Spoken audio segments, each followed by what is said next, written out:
Bonjour, je m'appelle Marie Tepe. I'm a Vivandier in the 114th Pennsylvania Volunteer Infantry Colossus Zouaves.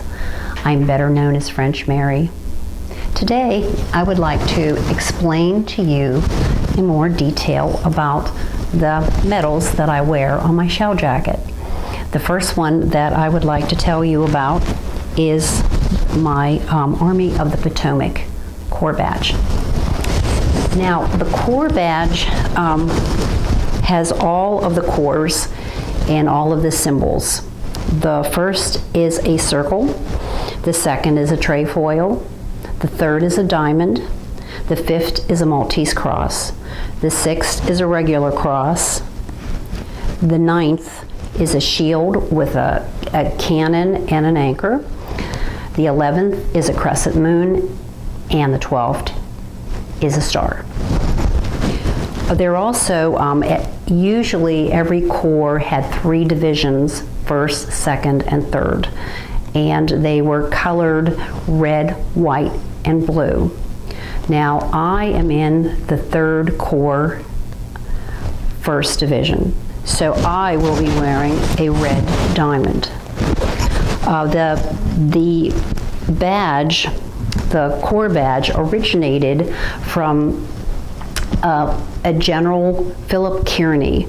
One day he was riding along and he saw several soldiers just standing there talking and not doing anything, and he rode up to them and he severely chastised them. And the men listened politely, and then one of the men said, "General, we are not in your unit." Well, it was at this time that General Kearny realized that he had to have some way of identifying his own men. So he instructed his officers to put a red cloth on their hat. And the men who loved General Kearny were very, right there, right after, they started wearing the red patches as well. And you either wear your badge, your Corps Badge, over your left breast or on the brim of your hat, the crown of your hat. And the reason for that is most officers were on horseback, and they could easily look down the line and see where their men were, and that was really important. So actually this badge originated from General Kearny's idea, and then a man by the name of Daniel Butterfield took this idea and refined it, and he designed all the Corps badges, the symbols for all the Corps badges. The next thing I'd like to talk about is the Kearny Cross, and it's called the Cross of Valor. And it was made to honor General Philip Kearny, whom the men all loved and respected, and he had been killed. This was an unofficial medal, only for the 3rd Corps, 1st Division. It was not official, and it was not recognized by the Army, but it was awarded for bravery and valor. I received my Kearny Cross. I was one of only 2 women to ever receive this great honor. But I said, General Kearny can keep the present, for I do not prize it. And that being said, the reason was that I felt, and I did not wear mine, and several of my comrades did not wear theirs either, because we felt that our fellow soldiers, we all fought together, shoulder to shoulder, as bravely as each other, and just because they did not have the luck to be nominated, that was wrong, and so we refused to wear them. But as time went on, I did wear mine for the picture that was taken of me in Gettysburg, as you will see when you see that picture. I would like to talk a little bit about General Kearney, whom this medal was made to honor. General Kearney was born into a wealthy family. His parents died when he was very young, and he was raised by his grandfather, and his grandfather's wishes were that he become a lawyer. So, but Philip really wanted a military career, but he did not go against his grandfather's wishes, and he did go to law school, and he became a lawyer. When his grandfather died, then he was free to pursue his real love, military career. He was in the Mexican War, and he proved his worth. He was wounded and he had to have his left arm amputated. But this didn't stop him at all. Then when the Civil War came around, he enlisted, as many men did, but they were reluctant to take him because of his disability. But he soon proved them quite wrong.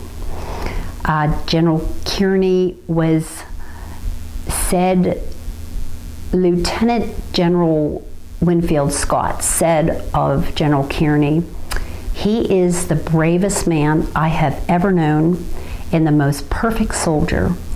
And that pretty much sums up General Kearney. He was known to say some very interesting things, some very interesting quotes.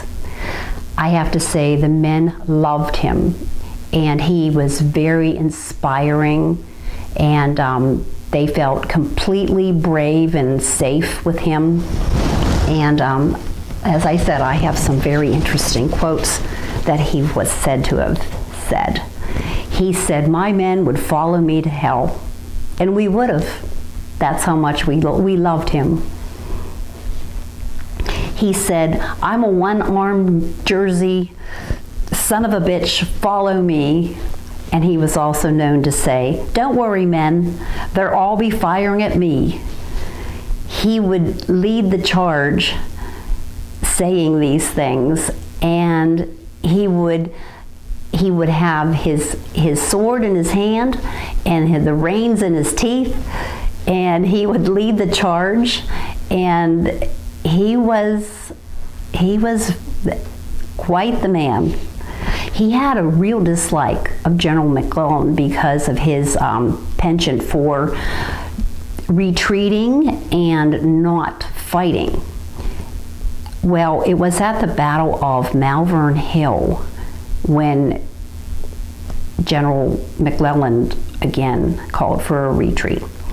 And General Kearney wrote the following: "I, Philip Kearney, an old soldier, enter my solemn protest against an order for retreat. We ought instead to follow the enemy to Richmond. And in full view of all responsible for such declaration, I say to you all, such an order can only be prompted by cowardice or treason." Well, I can imagine what the recipient of that note thought. Well, General Kearney was at the Battle of Chantilly, and there was a pouring rainstorm, lightning and thunder. It was night, and he was worried about a gap in the Union line. So he wanted to ride down and check on this. His subordinates begged him not to. It was very dangerous. But of course, being the man he was, he just did what he thought he should do as a good soldier, and he rode down to check it out, and he wandered into Confederate territory. The Confederates shouted to him to halt, but General Kearney felt he was indestructible. He had said, "The rebel bullet that can kill me has yet to be molded."